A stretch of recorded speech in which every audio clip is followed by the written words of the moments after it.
Hello students, today I will explain class 10th lesson number 1 A letter to God from the book First Flight। लोग कहते हैं कि अगर विश्वास हो तो पर्वतों को भी हिलाया जा सकता है, तो क्या यह बात सच है? तो आपका जो फर्स्ट लेसन है ये एक ऐसे ही गरीब किसान लेंचो के ऊपर है जिसे भगवान पर अटूट विश्वास है। तो लेंचो एक गरीब किसान है जो कि एक छोटी सी पहाड़ी के ऊपर रहता है। उसका छोटा सा घर है और उस पहाड़ी के नीचे नदियां बहती हैं और उसके सामने लेंचो के खेत भी हैं जहां से उसकी फसल साफ साफ दिखती है। इस बार फसल अच्छी हुई है और लेंचो को आशा है तो सिर्फ और सिर्फ छोटी सी वर्षा की। एक बार वर्षा की बौछार उसके खेतों पर पड़ जाए तो उसके लिए वो साल बहुत अच्छा होगा। इसीलिए रात दिन वो सिर्फ उत्तर पूर्व बादलों के इंतजार में कि कब बादल आए और उसके खेतों पर बारिश करें। एक शाम वो अपनी वाइफ से पूछता है कि क्या इस बार हमें कुछ बारिश मिलेगी। उसके बच्चे खेतों पे काम कर रहे होते हैं और छोटे बच्चे खेल रहे होते हैं। रात के वक्त जब उसकी वाइफ अपने बच्चों को डिनर के लिए बुलाती है और सब साथ में डिनर कर रहे होते हैं, तभी वो होता है जिसका लेंचो को काफ़ी इंतज़ार था। बारिश होना शुरू हो जाती है। तब लेंचो अपनी फैमिली से कहता है कि ये बूंदें बारिश की नहीं है, ये तो सिक्के हैं। छोटे सिक्के 5 सेंट के हैं और बड़े सिक्के 10 सेंट के।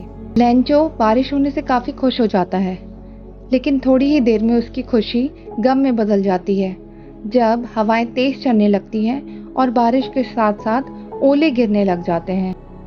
रात भर लेंचो को नींद नहीं आती है, इसी आशा में बरसात कब बंद होगी, पर ऐसा नहीं होता है और पूरी रात ओले गिरते रहते हैं। और सुबह जब लेंचो अपने खेत पर पहुंचता है तो उसे देखकर उसे ऐसा लगता है कि मानो पूरा खेत नमक से छूट गया हो।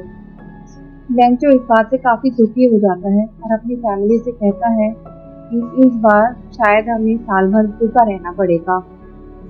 दूसरे दिन लेंचो को थोड़ी आशा होती है कि भगवान कभी किसी को भूखा नहीं मारता, तो शायद भगवान ही है अब मेरी मदद कर सकता है।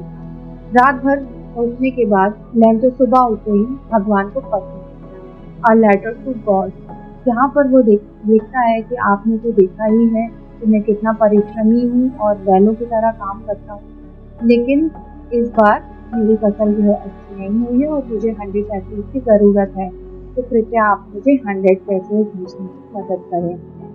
और अगर आपने मेरी मदद नहीं करी तो मेरा परिवार और मैं भूखे रह जाएंगे। पत्र लिखने के बाद लेंचो पोस्ट ऑफिस जाता है उस पते पे पोस्ट करने के लिए। जब पोस्टमैन वहां से लेटर निकालता है तो उस पर एड्रेस पढ़कर उसे हंसी आ जाती है और वो पोस्टमास्टर से शेयर करता है कि मास्टर देखिए इस पे एड्रेस क्या लिखा है, टू गॉड।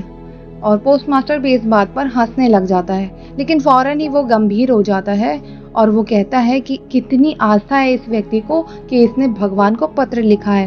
काश मुझे भी इतनी ही आस्था होती कि मैं भी आस्था के इस हद तक पहुंच जाता कि मैं भगवान को पत्र लिख सकता। पोस्टमैन एक अच्छा व्यक्ति था। उसने सोचा कि उसे लेंचो की आस्था को बनाए रखने के लिए कुछ ना कुछ जरूर करना होगा। उसने उस पत्र को खोला और पढ़ा उसमें क्या लिखा था। अब पत्र का जवाब उसने देने की ठान ली थी। पोस्टमास्टर को मालूम था कि खत के जवाब में उसे लेंचो को कुछ ना कुछ पैसे देने पड़ेंगे, इसलिए उसने सैलरी का एक हिस्सा और फिर उसने अपने स्टाफ से और फ्रेंड से कुछ ना कुछ राशि देने का अनुरोध किया एज अ चैरिटी। अब ये जो चैरिटी थी उसने जमा कर ली और उसने उस किसान को कुछ धनराशि के साथ वापस उस लिफाफे में डालकर उसके पते पर सेंड किया और यहाँ तक कि उस पे साइन भी किया गॉड के रूप में। अब आपको लग रहा होगा कि लेंचो को लेटर पाके बड़ा खुश हो गया होगा, पर ऐसा कुछ भी नहीं था।